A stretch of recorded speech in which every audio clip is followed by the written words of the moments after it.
नमस्कार दोस्तों, मैं दीपक शर्मा अंग्रेज आपका स्वागत करता हूं द लीगल चैम्बर में। अब दोस्तों, आज की वीडियो में मैं बात करने वाला हूं माननीय सर्वोच्च न्यायालय यानी कि ऑनरेबल सुप्रीम कोर्ट के एक काफी बड़े निर्णय के बारे में। यहां पर जो विल वसीयत है उसको लेकर काफी बड़ा निर्णय दिया गया है। विल वसीयत, जिसे आप जानते हैं, एक टेस्टामेंट्री डॉक्यूमेंट बोला जाता है। अब अक्सर देखने को मिलता है कि विल वसीयत के केसेस में 95% उस विल वसीयत को बाद में चैलेंज किया जाता है। या तो भाई बहन सामने आकर खड़े हो जाते हैं, या माता पिता अड़कर खड़े हो जाते हैं, या खुद के बच्चे ही उस विल वसीयत को मानने से मना कर देते हैं। अब मैं आपको बताऊं, कुछ राज्य ऐसे हैं जहां पर विल वसीयत को प्रोबेट कराना अनिवार्य है। प्रोबेट कराने से मेरा मतलब कोर्ट में जाना पड़ेगा, प्रोबेट का केस डालना पड़ेगा और वहां से लेटर ऑफ एडमिनिस्ट्रेशन लेना पड़ेगा। पर बाकी राज्यों में प्रोबेट कराना अनिवार्य नहीं होता। उत्तर प्रदेश, दिल्ली, मध्य प्रदेश, हरियाणा, ये ऐसे राज्य हैं, जरूरी नहीं है, पर सिर्फ उसको चैलेंज कर दिया गया है। इस वजह से सालों साल कोर्ट में फंसा रहना पड़ता है। अब आज की वीडियो में मैं काफी बड़ी जजमेंट लेकर आया। वहां पर ऑनरेबल सुप्रीम कोर्ट ने कहा कि विल वसीयत के केस में यह जरूरी नहीं है कि वसीयतकर्ता या गवाह दोनों एक दूसरे के सामने साइन करें। बड़ी ध्यान से सुने, यह जरूरी नहीं है कि दोनों एक दूसरे के सामने साइन करें, और यह चीज ही मैं आज आपको डिटेल में बताने वाला हूं। अब दोस्तों, अगर आप लोगों को हमारी ये वीडियोस अच्छी लगती हैं, अगर आप लोगों को लीगल चैम्बर टीम से किए गए एफर्ट्स अच्छे लगते हैं, तो बिल्कुल छोटा सा अनुरोध है, वीडियो को तुरंत लाइक करें और कमेंट सेक्शन में जरूर लिखें कि देश और दुनिया के किस कोने से आप हमारी ये वीडियोस देख रहे हैं। तो चलिए दोस्तों, अब आज की इस वीडियो को हम ज्यादा लंबा ना करते हुए आज की इस वीडियो को स्टार्ट करते हैं।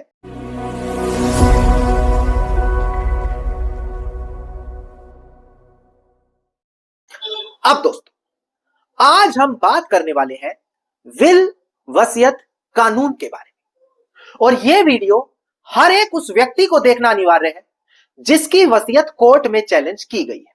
देखिए, पहले लोगों के मन में यह ख्याल आता है कि सर, कौन सी विल वसीयत वैलिड है? विल वसीयत को बनाने का सबसे बेहतरीन तरीका क्या है? देखिए, इंडियन सक्सेशन एक्ट 1925, यह कानून ध्यान रखिएगा। अगर आप इस कानून का सेक्शन 63 यानी कि धारा 63 के प्रावधान को पढ़ें तो वो आपको बताता है कि विल वसीयत कैसे तैयार होगी। और बड़ा सिंपल तरीका है, कोई ऐसा लेंदी नहीं है कि आपको ध्यान रखना है। देखिए, यह कानून कहता है कि विल वसीयत के केस के अंदर वसीयतकर्ता पहले या तो विल अपनी खुद लिखेगा या किसी को डायरेक्शन देगा वो लिखेगा।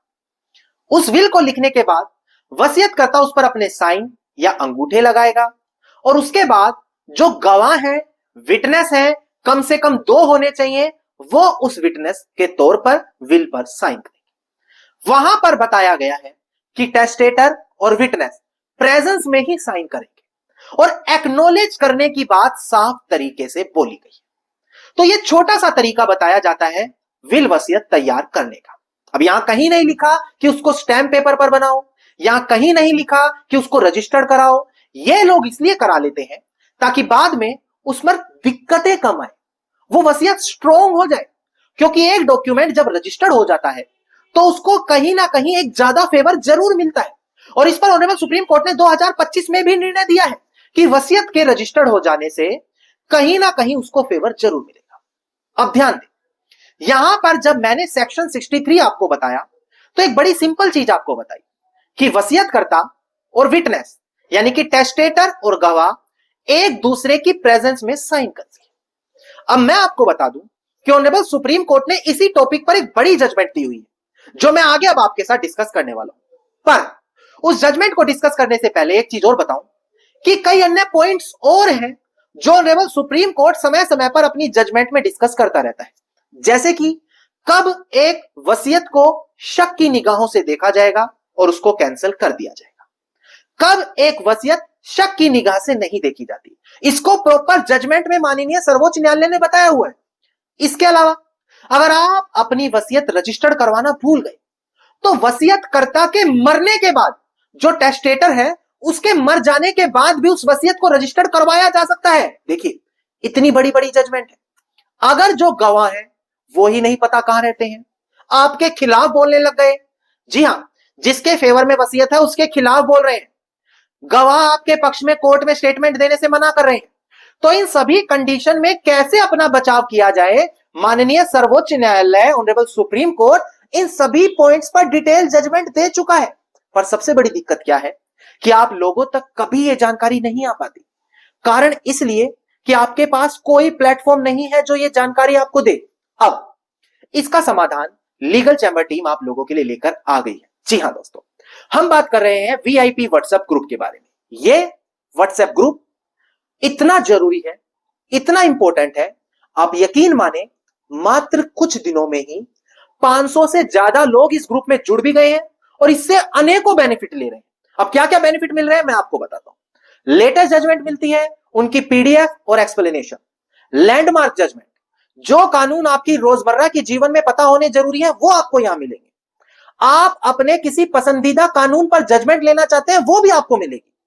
इसके अलावा जो वीडियोस आप देख रहे हैं इसमें जो जजमेंट बताई गई है वो आपको मिलेगी। इसके अलावा जल्द ही हमारे लीगल एक्सपर्ट इस ग्रुप के सदस्यों को कानून पढ़ाना शुरू करने वाले हैं। कोई ऐसा नहीं है स्पेशल अलग से कुछ लेना है, इन्हीं प्राइस में। इसके अलावा अगर आप इस ग्रुप के सदस्य बनना चाहते हैं तो मात्र 1000 रुपए आपको इसकी ज्वाइनिंग फीस देनी है। अब इसके अंदर भी एक स्पेशल ऑफर है। ये 1000 रुपए पहले 1 साल तक वैलिड रहते थे। जो लोग ऑलरेडी इसमें जुड़े हुए हैं वो हमें कमेंट कर रहे हैं, सर हमें तो नहीं मिला। अब उनको क्या नहीं मिला वो बता देता हूं। इसमें एक स्पेशल ऑफर अब लेकर आया लीगल चैंबर कि 1000 रुपए में लाइफ टाइम फ्री हो जाएगा ये ग्रुप। 1 साल बाद, 2 साल बाद, 5 साल बाद रिन्यू नहीं कराना आपको, लाइफ टाइम फ्री सर्विसेज हो जाएंगी। कौन सी सर्विस? जो मैंने यहां पर अभी आपको गिनवाई। पर ध्यान दें, लिमिटेड टाइम ऑफर है ये, क्योंकि पहले जब ये ऑफर आया था लोगों ने बाद में वो वीडियो देखी और इसको ज्वाइन करने चले। उस समय ग्रुप तो वही है पर लाइफ टाइम ऑफर खत्म हो गया था। पर आज भी आपके पास मौका है, लाइफ टाइम ऑफर शुरू हो चुका है। तुरंत वीडियो के डिस्क्रिप्शन में जाएं, वहां पर नंबर मिलेगा और जाकर बोले हमें वीआईपी ग्रुप ज्वाइन करना है पर लाइफ टाइम। वो आपको लिंक देंगे, उस लिंक से आप व्हाट्सएप ग्रुप ज्वाइन कर लीजिए और ये सारे बेनिफिट जो मैंने आपको गिनवाए वहां पर आप जाकर ले सकते हैं। चलिए अब हम बात करते हैं ऑनरेबल सुप्रीम कोर्ट की जजमेंट के बारे में। डिस्प्ले पर देखकर ध्यान दीजिएगा, आप देखिएगा केस टाइटल है गंशन थ्रू लीगल रिप्रेजेंटेटिव, जो अपीलियंट है वर्सेस कलजम एंड अदर्स, जो यहां पर रिस्पोंडेंट है।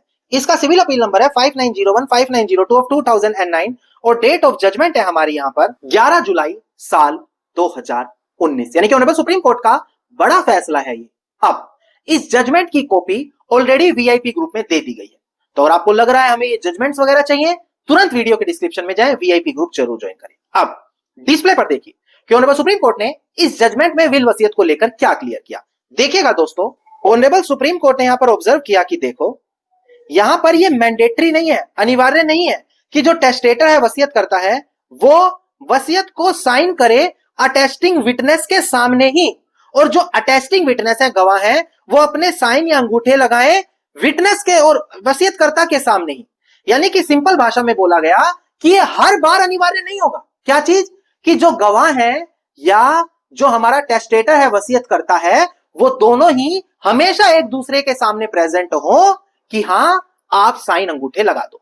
मतलब उनके ना प्रेजेंस होते हुए भी अगर वसीयत पर साइन और अंगूठे हैं तो वो भी वैलिड हो जाएगा अगर एक्नॉलेजमेंट हो। किसकी? टेस्टेटर की। एक्नॉलेजमेंट का मतलब कि हां वसीयतकर्ता ने साइन पहले कर दिए, बाद में एक्नॉलेज करा कि देखो मैंने ये वसीयत बनाई है, मेरे तो साइन हो गए, अब आप इस पे साइन कर दो। मतलब वसीयतकर्ता टेस्टेटर पहले साइन कर चुका है, उस समय गवाह नहीं थे वहां पर, और बाद में एक्नॉलेज कर रहा है कि मैंने बनाई है, अब आप इस पे साइन कर दो। तो ये एक्नॉलेजमेंट भी यही मानी जाती है कि वसीयतकर्ता ने अपनी स्व इच्छा से वसीयत पर साइन किए थे, भले उस समय टेस्टेटर वहां पर मौजूद नहीं थे। ये काफी बड़ी चीज है उन लोगों के लिए जिनके सामने ये क्वेश्चन आता है कि देखो वसीयत के समय तो यहां पर ये लोग मौजूद ही नहीं थे, तो साइन वैलिड कैसे हो गए? इस तरीके से हो गए जो जजमेंट में बताया गया। इसमें कुछ और चीजें क्लियर की गई है, डिस्प्ले पर देखकर ध्यान। यहां पर एक केस लॉ का रेफरेंस दिया गया था, देखिएगा, पचिगोला वेंकटराव वर्सेस पेलुपु वेंकटेश्वर राव। यहां पर बोला गया था, ऑनरेबल आंध्र प्रदेश की जजमेंट थी हाईकोर्ट की, कि देखो यहां पर जो अटेस्टिंग विटनेस है अगर वो एक्नोलेजमेंट के बाद साइन कर रहे हैं विल पर तो वो भी वैलिड माना जाएगा। ये हमेशा जरूरी नहीं है कि अटेस्टिंग विटनेस अपनी आंखों से देखें कि जो वसीयत करता है वो वहां पर साइन कर रहा हो। मतलब दोस्तों साफ शब्दों में बताया गया, क्योंकि वसीयत करता तो मर जाता है जब तक विल कोर्ट में चैलेंज होती है, बाद में विटनेस ही कोर्ट में आकर खड़े होते हैं, उनसे कहा जाता है कि साइन तो पहले कर दिया, आपको कैसे पता उन्हीं के है। तो अगर टेस्टेटर ने उनके सामने एक्नोलेज किया है कि मैंने विल बनाई है, मेरे साइन है, और बाद में जो अटेस्टिंग विटनेस है, गवाह है, साइन कर रहे हैं, तो वो भी बिल्कुल वैलिड माना जाएगा। इससे जुड़ा हुआ मैं ये रेलिवेंट जजमेंट लेकर आया हूं जो आप लोगों के लिए काफी ज्यादा बेनिफिशियल साबित होगा। सिर्फ यही नहीं, अनेकों पॉइंट है वसीयत के कानून में तो जहां पर अनेकों जजमेंट आ जाती है। अगर आप उनको एनालाइज करना चाहते हैं, खुद पढ़ना चाहते हैं, तो तुरंत वीडियो के डिस्क्रिप्शन में जाएं, वीआईपी ग्रुप का नंबर है, वहां पर जाकर आप जजमेंट्स के लिए वीआईपी ग्रुप ज्वाइन कर सकते हैं। धन्यवाद दोस्तों। उम्मीद करता हूं वीडियो में मिली जानकारी आप लोगों के लिए बेहद ज्यादा लाभदायक साबित होगी। वीडियो में मिली जानकारी अगर आपको अच्छी लगी तो वीडियो को लाइक, शेयर और कमेंट जरूर कीजिए। वीडियो से जुड़ा अगर आपका कोई क्वेश्चन है तो मुझे कमेंट सेक्शन में लिख सकते हैं। इसके अलावा अगर आप लोग इसी प्रकार की महत्वपूर्ण जानकारी रोजाना पाना चाहते हैं तो चैनल को तुरंत सब्सक्राइब करके नोटिफिकेशन बेल आइकन आप जरूर दबा दें।